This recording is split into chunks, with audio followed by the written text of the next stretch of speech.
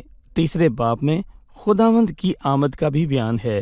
کلیسیا کو اپنے لیے نہیں بلکہ اس کا ظہور اور 1000 سالہ بادشاہی کا ذکر ہے۔ وہ تمام دنیا پر حکومت کرتا ہے اور 1000 سالہ بادشاہی کرے گا۔ دنیا کے لیے خدا کا یہی منصوبہ ہے، آج کا دور ہو یا آنے والا ہو۔ آنے والی دنیا، قدیم دنیا کے ساتھ بھی ایسا ہی ہوتا ہے۔ اس خط کے آخر میں ایک تنبیہ ہے اور ہمارے ناظرین کے لیے حوصلہ بخش بات یہ بھی ہے، یہ ایک طریقہ ہے اس خط کو تقسیم کرنے کا، اور دوسرا طریقہ بیان کروں گا۔ پہلا باب 2 حصوں میں تقسیم شدہ ہے۔ پہلا حصہ خدا کی قدرت اور دوسرا خدا کا کلام ہے، اور اس کا تیسرا حصہ دنیا کی بے دینی کے متعلق ہے۔ اور میں اس کو دوبارہ کہوں گا کہ اس کا تیسرا حصہ دنیا کی بے دینی کے متعلق ہے، جو دوسرا باب ہے۔ جی، یہ دوسرا باب ہے۔ پھر تیسرا باب خداوند کی آمد کے متعلق بتاتا ہے۔ اس میں 3 خیالات موجود ہیں۔ پہلا خیال خداوند کی آمد اور آخری زمانہ میں موجود بدکاری، یہ برائیاں ہیں۔ ہم ان پر غور کریں تو جانتے ہیں کہ وہ وقت قریب ہے۔ لکھا ہے اخیر دنوں میں ایسے ہنسی ٹھٹھا کرنے والے آئیں گے جو اپنی خواہشوں کے مطابق چلیں گے اور کہیں گے کہ اس کے آنے کا وعدہ کہاں ہے۔ یہ تیسرے باب کا پہلا موضوع ہے۔ دوسرا موضوع خداوند کی آمد اور دنیا کے لیے اس کا ایک منصوبہ ہے۔ اس نے قدیم دنیا کو پانی کے طوفان سے ختم کیا اور یہ شریر دنیا بھی ختم ہونے کو ہے۔ تیسرے اور آخری باب میں لکھا ہے کہ ایماندار خداوند کی آمد کا انتظار کریں گے۔ آمین۔ ہم اس قسط کو تقسیم کرنے کا آخری طریقہ دیکھیں گے تاکہ ہمارے ناظرین کو یہ اچھی طرح یاد ہو۔ پہلے باب میں کوشش اور جاں فشانی کا ذکر ہوا، دوسرے باب میں برگشتگی کا بیان ہے، پھر تیسرے باب میں تیار رہنے کی بات ہے کیونکہ دنیا جلد ختم ہونے والی ہے۔ تمہیں پاک چال چلن اور دینداری میں کیسا ہونا چاہیے، جاں فشانی، برگشتگی اور تیار رہیں۔ میں اس مطالعے سے بہت مستفید ہوا۔ خداوند آپ کو برکت دے۔ اگلی قسط میں بھی ہم اپنا مطالعہ جاری رکھیں گے۔ بہت شکریہ، آپ دونوں کا بھی بہت شکریہ۔ عزیز ناظرین، آج کے دنوں میں سب لوگ خداوند کے کلام سے بہت دور ہیں۔ آپ مضبوطی سے اس کا سامنا کرنا چاہتے ہیں تو کلام پر قائم رہیں، کلام پر عمل کریں، اسے دل سے پڑھیں، کیونکہ میرے عزیزو وہ اندھیری جگہوں میں نور بخشتا ہے۔ ہم ان خیالات اور باتوں کو جان لیں جو سچ کے خلاف ہیں، لہٰذا آپ سبھی کلام کو تھامے رہیں۔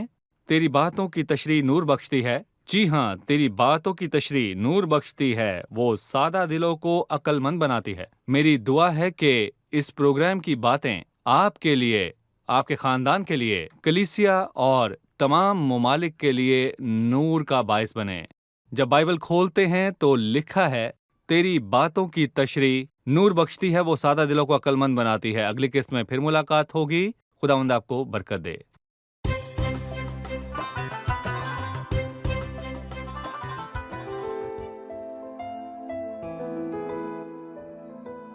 تیرا کلام رہے گا قائم، پہاڑ جب نہ رہے خدایا، تیرے منہ کی ایک بات بھی ٹلے گی نہ، چاہے کچھ بھی ہو۔